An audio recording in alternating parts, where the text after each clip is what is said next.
Molière vient d'écrire une nouvelle pièce. Plus exactement, ils ont demandé à une IA de créer une pièce de Molière. Waouh, incroyable, bravo, formidable! Ouais, bon.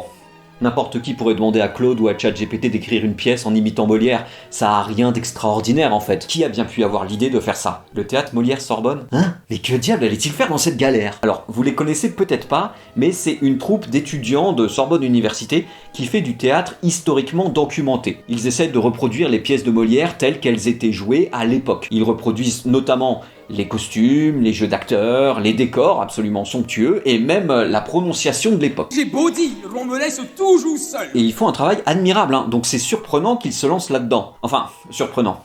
Quelque part, je comprends la démarche, c'est un peu la suite de leur projet. Essayer de créer une pièce telle qu'elle aurait pu être écrite au XVIIe siècle, par Molière. Ils ont commencé par avoir une idée de thème. Ici, ils voulaient que ça parle d'un astrologue qui manipule un vieux monsieur. Et ensuite, ils ont demandé à une IA de type LLM, en l'occurrence Mistral, de fabriquer la pièce en suivant les 3 étapes de création de pièces telles qu'elles étaient faites à l'époque de Molière. D'abord, l'inventio, en gros le synopsis. Ensuite, la dispositio, en gros ce qui se passe dans chaque scène, mais sans les dialogues. Et ensuite, l'elocution, où on rajoute le texte. Et à chaque étape, ils ont demandé à des chercheurs spécialistes du XVIIe de valider.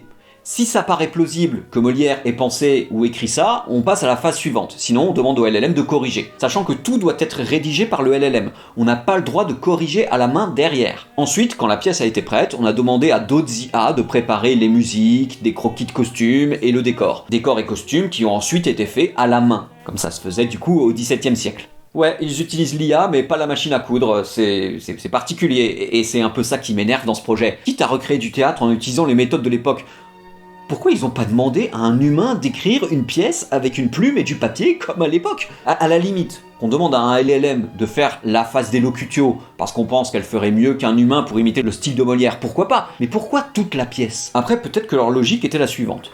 Si on nourrit un LLM avec des données de Molière, les données qu'il ressort sont en partie des données de Molière, qui ont été recombinées. Donc en ce sens, on pourrait dire que Molière est un peu l'auteur de la pièce. Sauf qu'un auteur, c'est pas juste des données. Un auteur, c'est quelqu'un qui a une intention, qui se pose des questions, qui hésite, qui tâtonne et qui agit avec un but particulier. Donc mettre les données de Molière et faire tourner une machine, c'est pas la même chose que d'avoir comme auteur Molière. Mais en fait, les gens ont fait le projet. Ils ont tout à fait conscience de ce que je viens de dire sur l'auteur. Du coup, quel est le but? À mon avis, c'est surtout un coup de com' en fait. On surfe sur un truc à la mode pour faire parler de soi. Et ça marche, cette vidéo en étant le parfait exemple.